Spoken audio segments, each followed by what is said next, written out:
Warning, the following is a review of the Unwritten, a mature reader's comic published by DC's Vertigo imprint. While there are no scenes of nudity in this story, there are scenes of graphic violence including child death and foul language. Viewer discretion is advised. Have you ever wondered how much it stinks to have a famous name? I mean, not to be famous yourself. I'm talking about sharing the name of a famous person. You know, like the Simpsons episode Homer to the Max.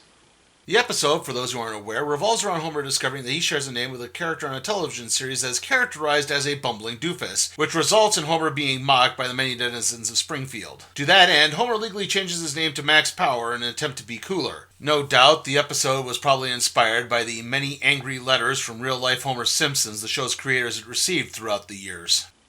Or, for another example, do any of you out there remember the old ESPN commercial about the guy who just happened to be named Michael Jordan? Checking in. Your name, please. Michael Jordan. Oh. That's me. Oh. Man. What could actually be worse in this entire scenario is being the inspiration for a famous character in fiction. That puts you into Christopher Robin Milne territory, which in turn can lead to crippling depression, broken families, and lives that have been downright ruined. The story we're covering today follows just such an individual who was the basis for a famous fictional character. Picture, if you will, J.K. Rowling basing the Harry Potter series on her son, who was actually named Harry Potter. And such is the plight of Tom Taylor, the main character of The Unwritten.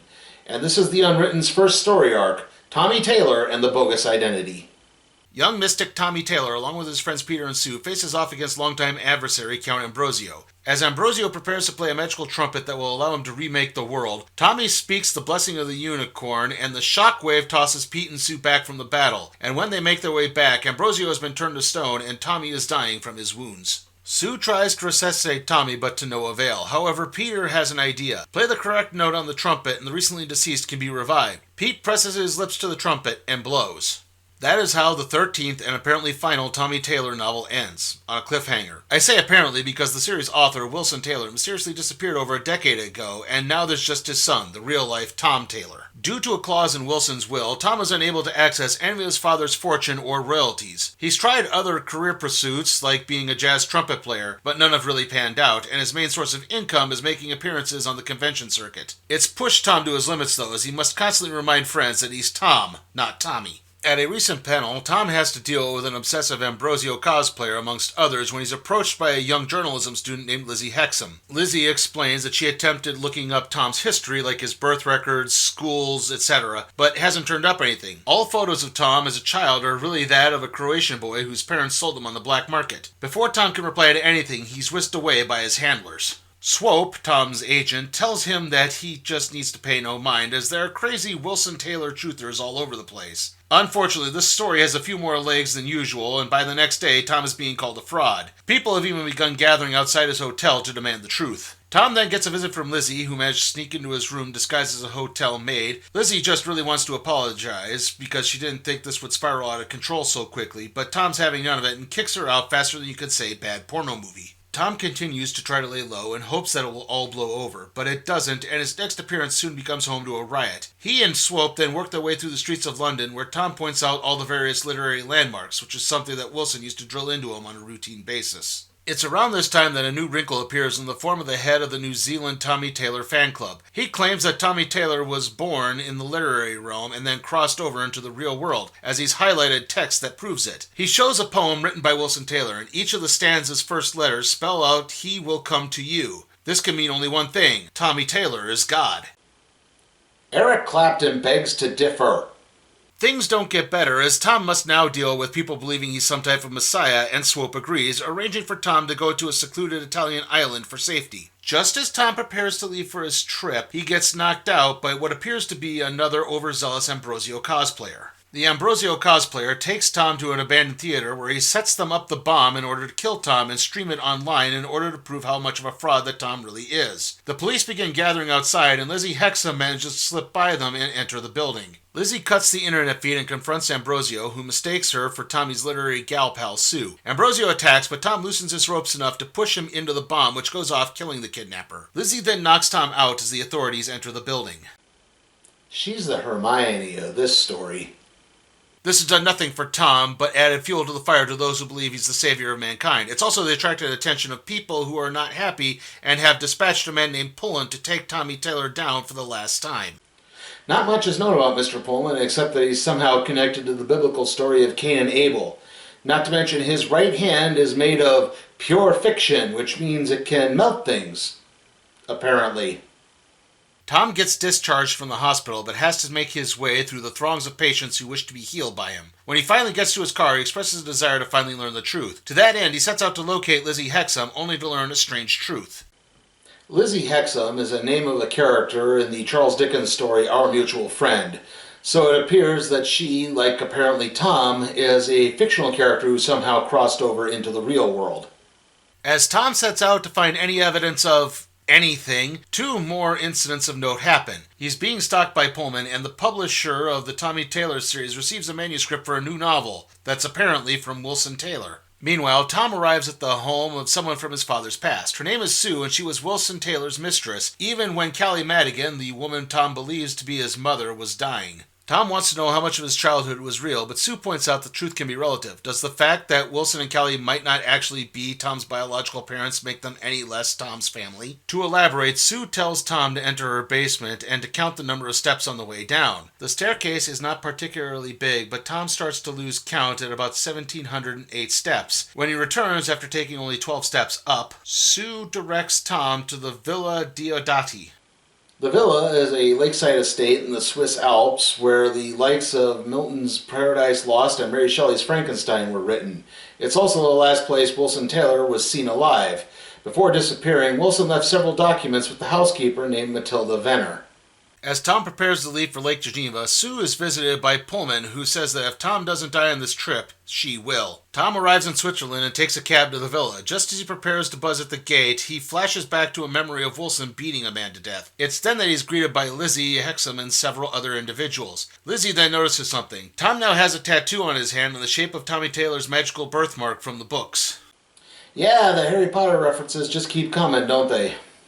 It turns out the villa is home to a club meeting for various authors of horror. There is a woman who writes about a vampire detective, a guy who works on unpublished Lovecraft material, a neo-pagan mystic writer who is up and coming and thus unpublished, a slasher writer, and a guy who's into torture porn. Neither Tom or Lizzie is with the group at this point, as Tom is too busy trying to remove the tattoo in the washroom. He's not happy to see Lizzie, what with the lying and ruining his life, but she points out that Wilson's case has been reopened, and Tom is a prime suspect in Wilson's murder. Tom smashes his hand on a mirror, but Lizzie wants him to talk to the group.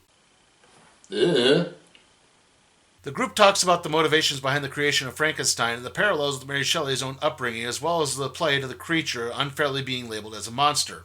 Well, in reality, the torture porn guy just wants to talk about dismemberment, and the slasher and the neo-pagan are making goo-goo eyes at each other, even going as far as to try to invite Tom into a threesome, only to be shot down by Lizzie, who says Tom took a vow of celibacy after being diagnosed with syphilis. Afterwards, Tom approaches the group's leader about Matilda Venner. She says the housekeeper is out and won't be back for some time because of a storm that's moving in. Lizzie Hexam then asks Tom about the night that Wilson Taylor disappeared. Tom explains that he was rustled out of bed by a ruckus and found his father being extremely upset and yelling at someone over the phone. In a flashback, we see Wilson mention the name Pullman before entering the study, sadly without a lead pipe or a revolver. Tom and Lizzie make their way to the study, only to find the doorknob missing. Lizzie then starts to feel a bizarre energy coming from the villa and places Tom's hand on a wall in an attempt to feel it. Or possibly for some other reason, because she sneaks a kiss from Tom's hand and then runs off embarrassed. And she should be embarrassed. When sneaking a kiss, you're supposed to go for the cheek, not the hand. Tom tries to talk Lizzie down, saying that the place really is giving him a weird vibe when he notices a painting on the wall and remembers his father using a safe behind it. Tom tries a few different combinations, finally hitting on the notes from the magical trumpet in the final Tommy Taylor book. Inside the safe is a doorknob and a note for Tom. The note reads for Tom to remember what he learned and to use it against his enemies. Meanwhile, the slasher writer slips out for a smoke and runs into Pullman. After borrowing a light, Pullman attacks the young man with a scythe and prepares to move on to the mansion. Back inside, Tom begins to open the door of the study, only to be stopped by the head of the literary group. She admits to being Matilda Venner and pleads with Tom not to open the door, saying that will just throw things out of balance. Tom asks for information on his mother, only to be suddenly pulled inside the study by some type of unseen force. Lizzie then slams the door, locking Matilda out of the room. As this is happening, Pullman uses the slasher writer as a decoy to enter the house and begins picking off the other writers one by one. Back in the study, Lizzie and Tom notice that sounds from the outside seem to just vanish inside the room. Tom then finds a large world map on a desk with certain literary locations marked on it. It's then that Tom flashes back to Wilson talking with an individual he can't identify, though we know it to be Pullman. Outside, Pullman confronts Matilda, and some type of arrangement she had with his employers has been altered. He kills her and removes the body just as Tom and Lizzie start exiting the study. Tom splits with Lizzie to find Matilda and winds up finding the bodies of the other members of the group. He tries to call for help, but the line has been cut. Remember, Tom is trying to live off the grid here, so he probably doesn't have a mobile phone with him anymore. Pullman emerges from the shadows and confronts Tom. He admits to trying to kill Wilson a couple of times, but Wilson escaped. He won't kill Tom as the time isn't right, so he bonks him on the head and starts looking for Lizzie. However, the authorities soon arrive and Pullman runs off. Tom is arrested for the murders as Lizzie has mysteriously vanished again. As he's led outside, everything changes as Mingus, the winged cat-like companion from the Tommy Taylor books, appears and lands on a tree outside the villa. Okay, technically this is where the first story arc of the Unwritten comes to an end. However, we actually have another issue added in this collection, which kind of goes a little bit in depth as to this organization that's out after Tom Taylor. In this case, we're seeing the impact it's had on other writers, most notably Rudyard Kipling and to a lesser extent Mark Twain. India, 1886. Rudyard Kipling works as a reporter for the Civil and Military Gazette when he's approached by a Mr. Wheeler. He represents a group who really like Kipling's work, which extols the virtues and reasoning of the British Empire. Kipling knows that the reports are good, but stories are better at conveying the imperial message. Wheeler gets Kipling in touch with a publisher named Locke, and soon Kipling's fictional works are being printed. They become a sensation around the world, particularly a poem called White Man's Burden, and soon Rudyard and his family have moved to London. It's then that Kipling begins to notice the power of the group as he encounters one of its adversaries in playwright Oscar Wilde. Even though Kipling disapproves of pretty much everything about Wilde, news of his arrest for sodomy begins to put Kipling on edge. Kipling continues to enjoy success, even traveling around the world. It's then that he meets Samuel Langhorne Clemens, a.k.a. Mark Twain. Kipling soon learns that Twain is under the thumb of the same organization for pretty much the same reason. The group now believes that the British Empire's time is at hand, and now America will soon be on center stage, so they would prefer Kipling to stay in the U.S. Kipling refuses and returns home with his family. Unfortunately, along the way, his daughter contracts the flu and dies. Driven to depression, Kipling gives up on imperial propaganda and instead focuses on children's stories like The Jungle Book and Rikki Tikki Tavi. Kipling thinks his daughter died of the flu. In reality, it turned out she was smothered to death by Mr. Pullman. Soon, World War I breaks out, and Kipling's eldest son, John, enlists in the army, feeling it was family duty. One day, the Kiplings received word that John was missing in action. With nowhere else to turn, Kipling contacted Mr. Locke to beg for John's safe return. However, Locke points out that while the group is powerful, they're not God, and they have no control over who does and doesn't die in the chaos of war. With that, Locke leaves Kipling, and a few days later, news of John's death arrives. Enraged, Kipling returns to writing to detail the activities of the group. The book goes unsold for many decades, until a young Wilson Taylor finds a copy in an antique shop. And that concludes our first look at the first volume of the Unwritten, Tommy Taylor and the Bogus Identity. How was it? Well, on the plus side, I do think this has a really interesting premise, and you do get a lot of empathy with Tom and his plight. I mean, he's tried to live outside the world of his stories. He's tried to live inside the world of his stories. He can't get any love either way. And, then everything just starts spiraling out of control when all these other revelations come out about him and whether or not they're true. So, yeah, you could totally understand that. And I think it's coupled by some really nice artwork throughout the story. If I do have some drawbacks, it's a lot of the supporting cast, unfortunately. Lizzie Hexam in particular is just a hit and miss character. Like, sometimes she seems super smart and focused and on tack, and other times she's just starry-eyed and constantly awing at Tommy, and yes, constantly calling him Tommy throughout this and not Tom, which is what he prefers to be called. Just gets really annoying after a while. Not to mention the pacing in this story is just off for me for some reason. There's just a lot of parts. I get they might be trying to lay groundwork for later stories, and that's fine, but sometimes it's hard to tell what might be important and what just comes across as filler material.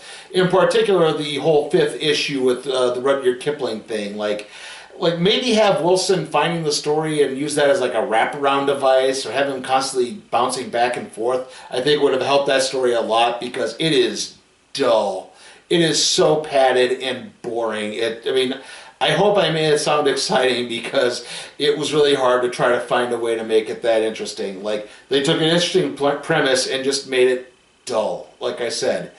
And unfortunately, that has really kind of brought this book down for me. It just, a lot of it didn't quite seem to work as well as it really should have. I am going to give The Unwritten Volume 1 a C. And with that, let's see what we'll be doing next time on the Random Trade Review.